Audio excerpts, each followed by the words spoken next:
Notre Dame is rolling right now in the recruiting trail, and this class of 2025 could end up being Marcus Freeman's best class yet. That's coming right up.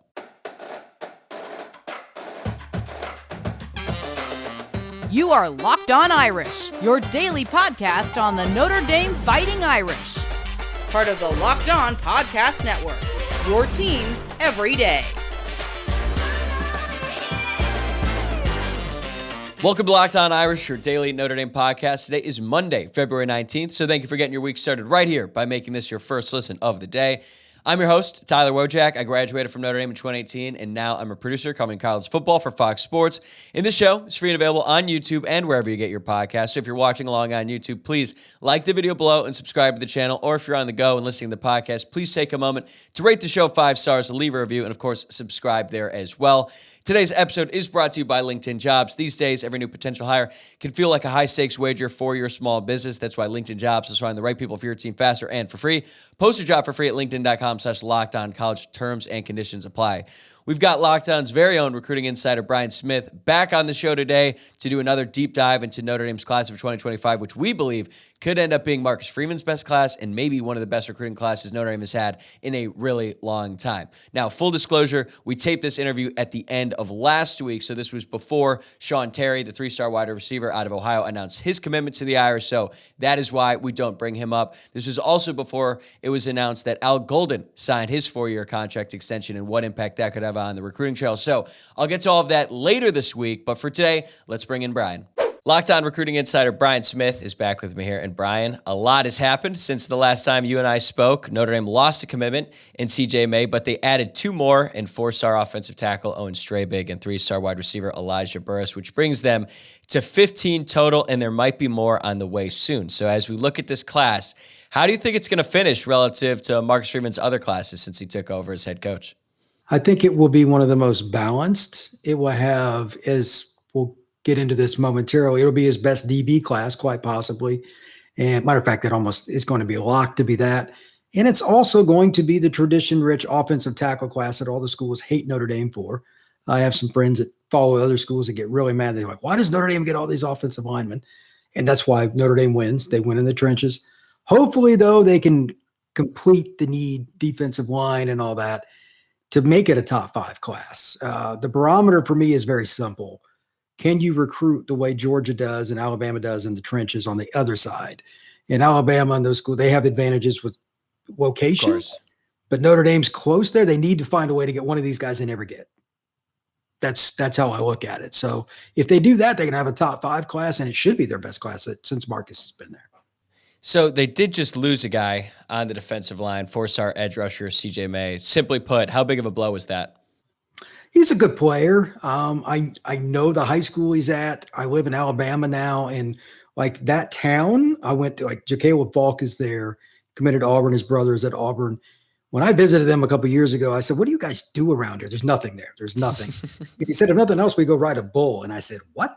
So like those kind of kids, usually, yeah. I'm like, when you do that, you send me the video because I want to see this. But like, it's just not a fit. And the kid, like most kids, wants to take visits. I went to the Auburn Alabama game this year, the Iron Bowl, and there was CJ right behind me in the stands. I'm like, yeah, this probably isn't going to work out. So that's Marcus has a totally different view of recruiting than like anybody else I know. Like the whole visit, don't visit thing if you're committed. Kids in the South in particular, like a lot of these small town kids, they're going to take visits because they're not that world. They're going to do it. Come hell, come high water. Yeah. So it's different.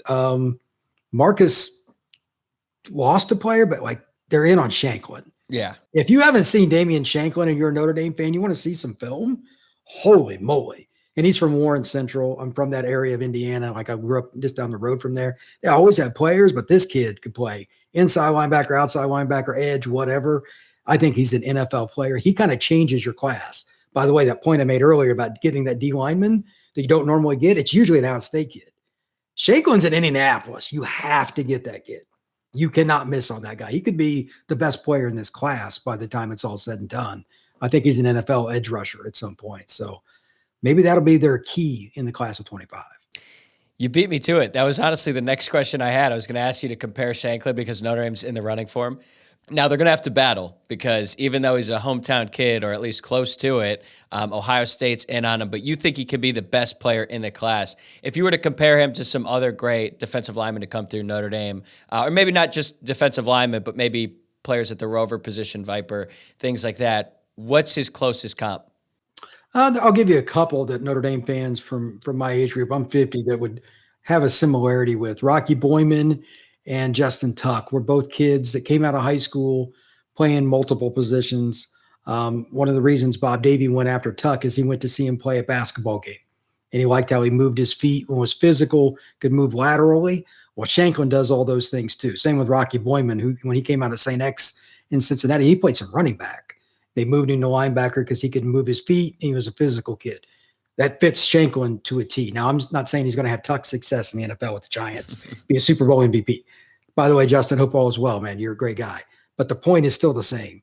If you have that kind of size, he's 220 plus, maybe he's 230, whatever he is, and you can move laterally like that in a 2-point stance, 3-point stance, break down, change direction, sky's the limit. It's everything. I'm not saying you got to be Allen Iverson laterally. He's about the most shaky guy of all time in any sport. But at 230 or whatever, getting up to 240 when he gets to Notre Dame, he could be a guy that has a little bit of an impact. They've got a ton of defensive ends, but who's the dude? Like Notre Dame, they need somebody to take that next step. Maybe Shanklin's the guy that can do that at some point. They need somebody to step up and be just a man-child. When Tuck was on the field at Notre Dame, I know that's before your time, but everybody knew where he lined up. That was not friendly for the offensive tackle for the other team. That's what they need. They need a guy like that. Yeah, when Tuck was at Notre Dame, that was right when I was beginning to become an obsessed Notre Dame fan. In that 2004 season, I think he set the sack record that's now been broken by Foskey. But yeah, a big what if that me and my friend were just talking about is what if he had stayed for a senior season and been back in 2005? That season could have gone. Yeah, that season could have gone completely differently. On the offensive side, I'm really excited about the commitment of four-star offensive tackle Owen Straig. He's massive. I think anyone who's ever seen him, just a picture of him, they're like, oh my God, that kid is huge. He's also from a state in Wisconsin that seems to produce elite offensive linemen every single year. And now he's headed to Notre Dame. What do you think of his potential? He is a really, really talented kid now, but I don't even think he's come close to what he can be. Now, there's a couple paths he can take. If you think about a certain offensive tackle that played left at Notre Dame, but now plays, I think he's playing right for the Niners, that's the guy I would kind of look at. If you think about 6'8" guys, you worry about them getting too big for the speed rushers. They get under them, et cetera. I think he might be a right tackle because I think Straig's at least 6'7", at least. 6'8" guys, you get into that range, 6'9", it's hard. Jonathan Ogden's kind of the example that's most rare. He was the greatest knee bender ever. But outside of guys like that, I'm kind of worried about it. But he might be 330 and just be the mauler right tackle, and I'm cool with that because he can get out in space. If you watch his film, he'll go out on a screen or hit a kid. Poor kid has family in the stands and just watch him get smashed. High school football in Wisconsin is not good. So when you get a guy like Straig, it's just this is comical.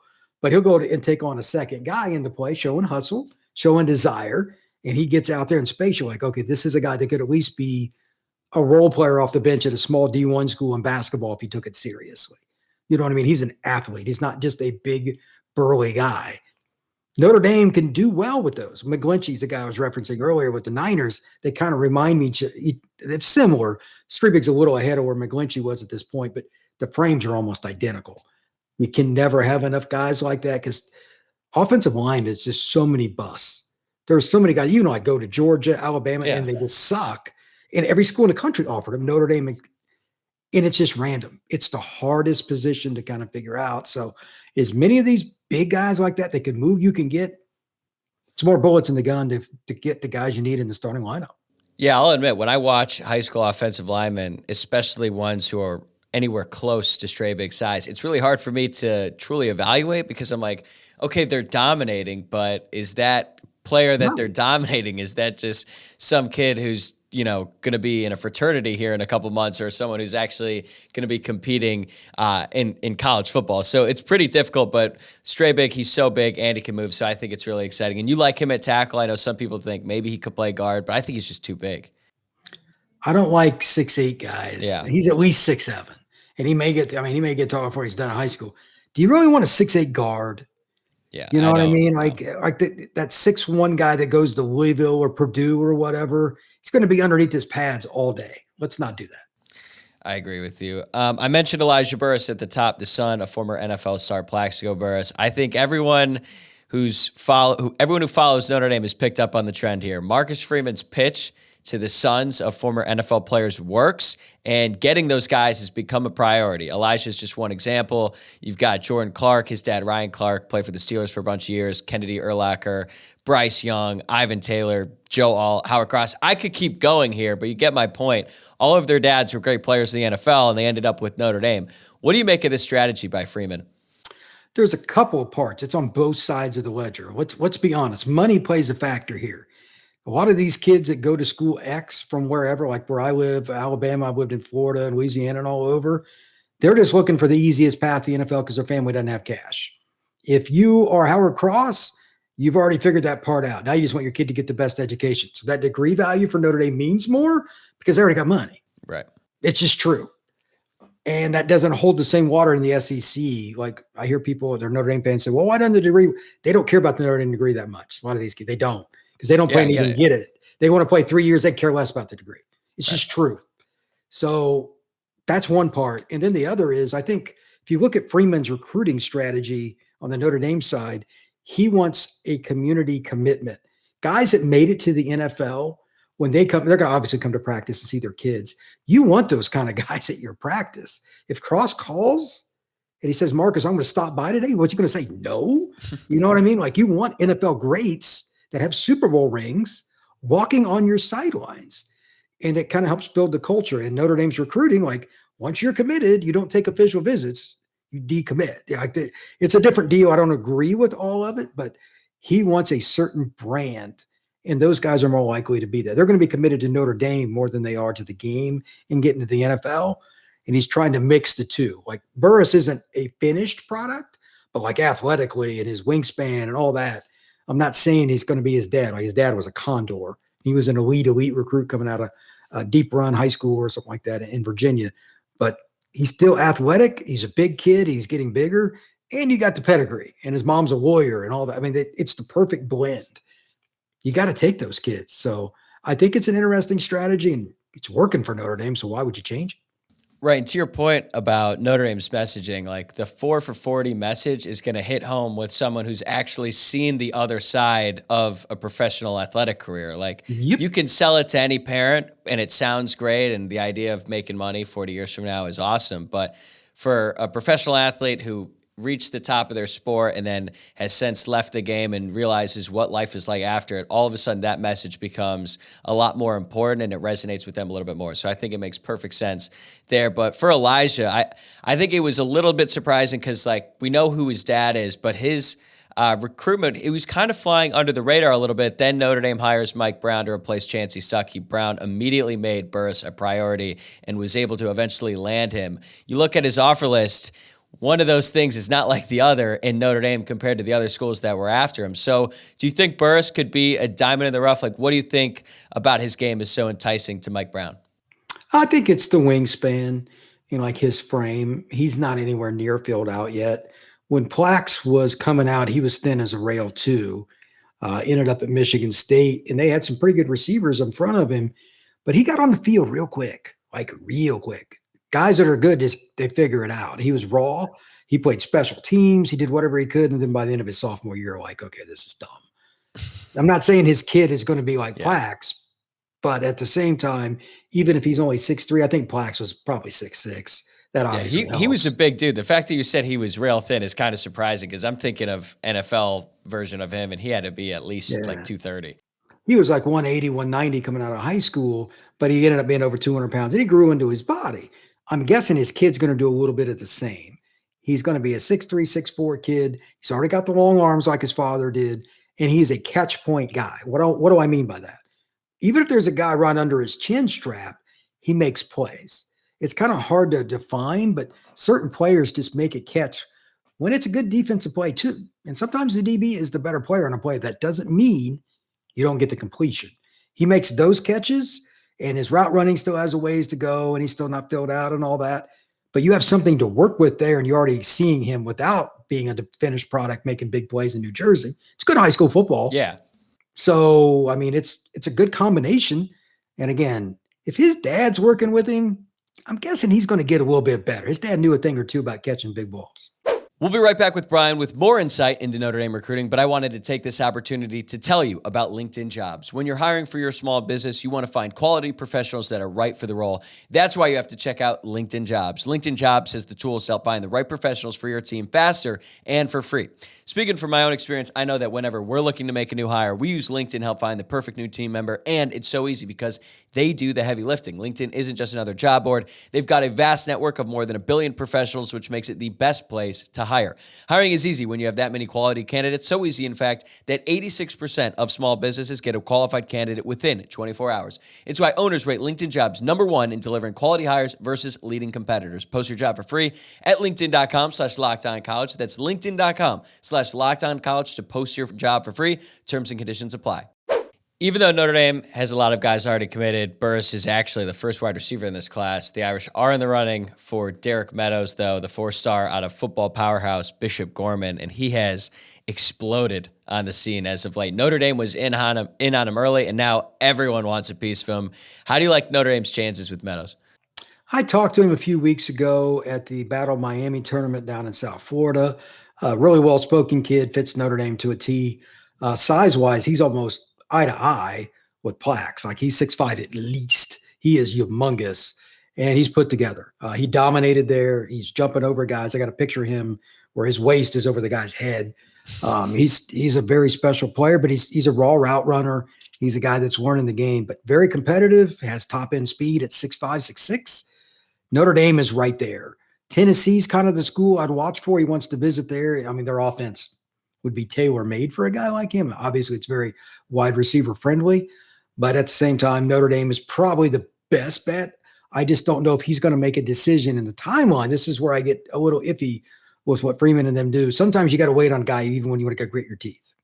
He is a very high-end guy. Is he finished product? No, but he has a chance to be an NFL guy.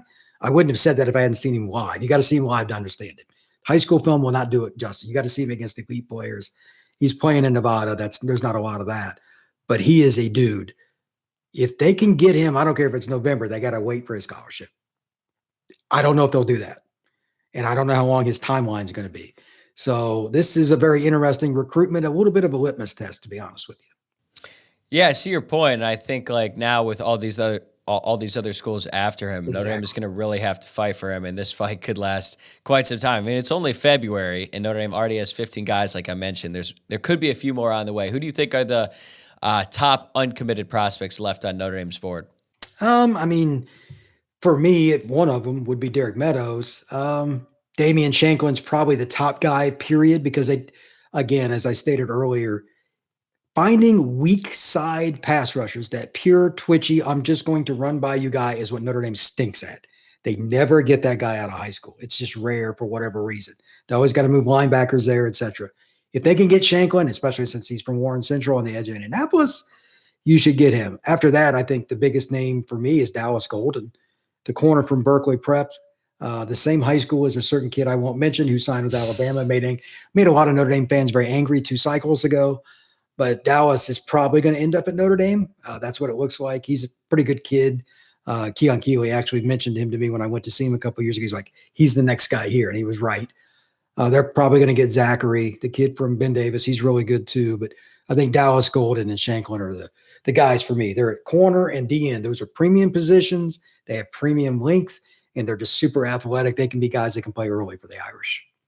If they land Golden, I just have one request. Let him play both ways because he is so fun to watch with the ball in his hand. I doubt it'll happen. I don't think that's really what Marcus Freeman wants to do. And I'm not saying you got to play him every snap on both sides of the ball like Colorado does with Travis Hunter, but I would just love to see him.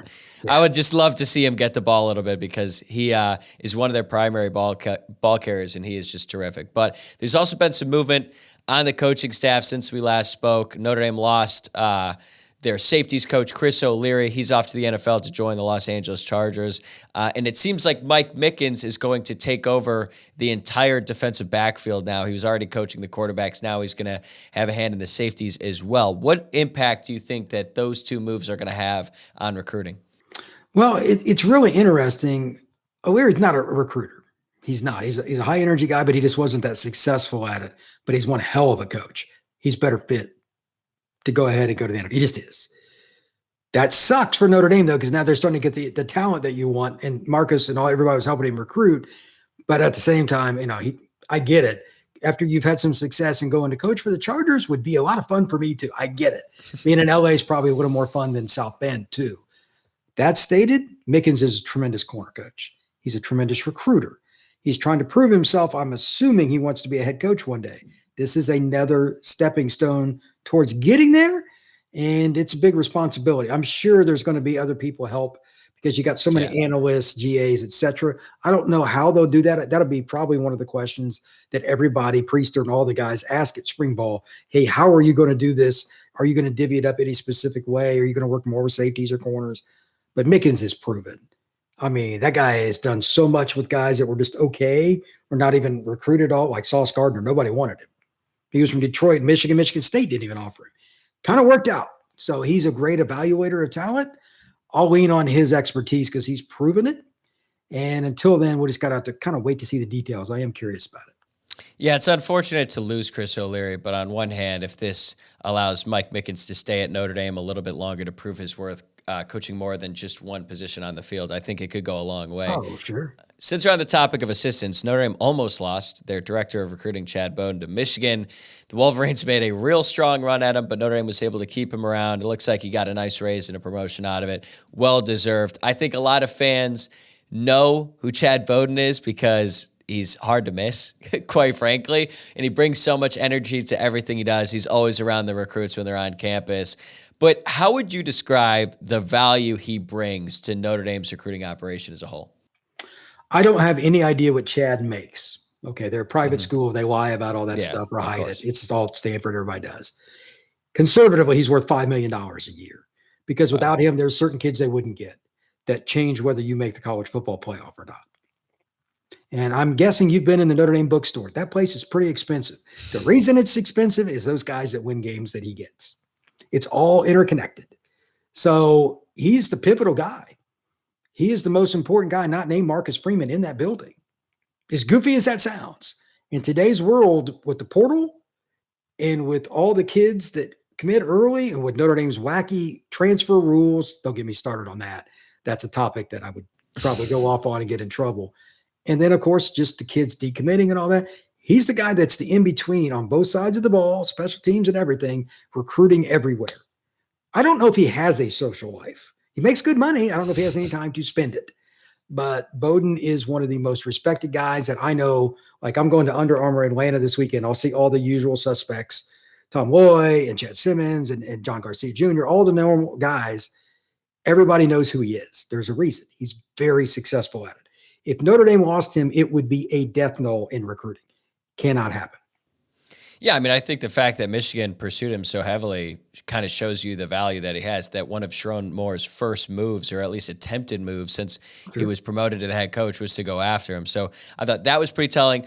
But wow, I mean, $5 million is a lot. And I hear your point. Could you get into, I'm sure you don't know like his day-to-day schedule, but some of his responsibilities. Is he more involved with like the scouting and the evaluation, or is it like, okay, Notre Dame has decided they want to pursue this prospect and then Chad Bowden leads the way? Could you just give us a glimpse into his primary responsibilities and roles? Well, he does a lot of different things. Like, he'll be on the road in Cincinnati. Obviously, he's familiar with it because he was there at one point. But he doesn't just do the communication part as the lead man. He'll be the guy on campus that does campus tours. He'll check out stuff with academics. Obviously, Notre Dame actually makes the kids go to class, unlike some schools do. And he's a liaison to all the things. How much of the film is the one I'm not sure. I've never asked anybody, but that would be curious. I'm sure he has his own opinions, but I can tell you this much, and it has nothing to do with Notre Dame. Every coach thinks they know more than the next guy about evaluations. It does not matter the school, the time, the year. That's always the same. But I'm sure he has his opinions too. And Marcus trusts him. So if he sees a kid that, they didn't know about, I'm guessing his input is very valuable to Marcus Freeman, which obviously matters because he's the one that says yes or no on scholarships. So that's the only one I don't know about. But he is the liaison with anything that's communication. In a way, you could call him Notre Dame's communications manager because every recruit knows him. Name an interview, and there's a really good chance that interview mentions the coach that's recruiting him, Marcus, and then Chad. Those are the three things that are kind of constant in any interview. It doesn't matter which network you read about a Notre Dame recruit. Those are the guys. It's incredible how many people he's involved with. It is crazy. And you're right. Every time you hear from a recruit after they visit the campus, they talk about how much time they spent with Chad and then the assistant coach that for their position. Like, he is just involved with every single prospect. And it's a big reason why Notre Dame has been so successful under Freeman. All right, last question before we let you go. It's a big picture one. With all the coaching movement that's been going on this offseason, a lot of it has been wild. You're seeing head coaches leave for coordinator positions, and then there's a lot of college assistants who are leaving to take a job in the NFL or even a head coach, as is the case with Jeff Hafley. A lot of times these coaches bring up NIL, recruiting, the transfer portal, all is the reasons why they're leaving. But to be honest with you, I've always felt like the lifestyle for an NFL coach was better than a college one because it was more structured and they don't have to recruit. So with all this movement happening, do you think we're going to see more college coaches leave, or is that a little bit overblown? There's two parts to that. They brought this up the other day on the Cover 3 podcast that I listen to all the time. For you to get hired, there has to be a position open. It's math. No opening, no job for you, no job offer. NFL coaches that still want to coach, they don't want to go to college. You talk about recruiting, they hate NIL 10 times more than recruiting. Trust me, NIL is like saying something that very mean to somebody's mother. They hate it because it causes them to lose kids that they recruited for years. Somebody just comes along and offers more money. So that's the other thing. Like, free agency is just part of pro. It's more accepted. A lot of the coaches do not like the professional aspect that college is going to, and they're doing everything they can to leave. So it's not the number. I think it's the quality. The guys that leave, if you did a study like SEC Big Ten over the next 2 years, who leaves, like the Michigan coaches that just went to LA with Jim, those are some darn good coaches. There is no way in hell Michigan is replacing that entire defensive staff. There's no way. Right. I don't care what Sharon does. That's hard. A lot of the reason they left is what I just said. They won a title. That's great. They deserve that. Yeah. But it's going to be hard for college football. The coaching is going to go down unless they change the rules, which it looks like it's going in the wrong direction. The more freedom these players get with money and stuff, the worse the coaching is going to get in college. Okay, there's a lot more meat left on that bone, but we're going to have to save it for another time because we have run out of time. You can find Brian on basically all of our college shows here at Locked On. He is our lead recruiting insider and a regular guest on this show. You can also follow him on X at FBScout_Florida. This has been great as always, man. I always appreciate the time. We'll talk again soon. Thank you very much. Get buckets with your first bet on FanDuel, America's #1 sportsbook, because right now, new customers get $150 in bonus bets with any winning $5 bet. That's $150 if your bet wins. But you can bet on all your favorite NBA players and teams with quick bets, live same-game parlays, exclusive props, and more. Just visit FanDuel.com/lockedon and shoot your shot. FanDuel, an official sportsbook partner of the NBA. All right, that's a wrap for this episode. Thanks again for making Locked On Irish your first listen of the day. Be sure to subscribe to the show on YouTube or wherever you're listening to the podcast. A lot more to get into on the show this week. Going to talk about Al Golden's contract extension, Sean Terry's commitment, and potentially the commitment of Maddie Augustine as well. So be on the lookout for that. Also, give us a follow on X at Locked On Irish, on Instagram at Locked On Irish Pod, and my personal X account at Tyler, WOJCIAK. I'll see you guys.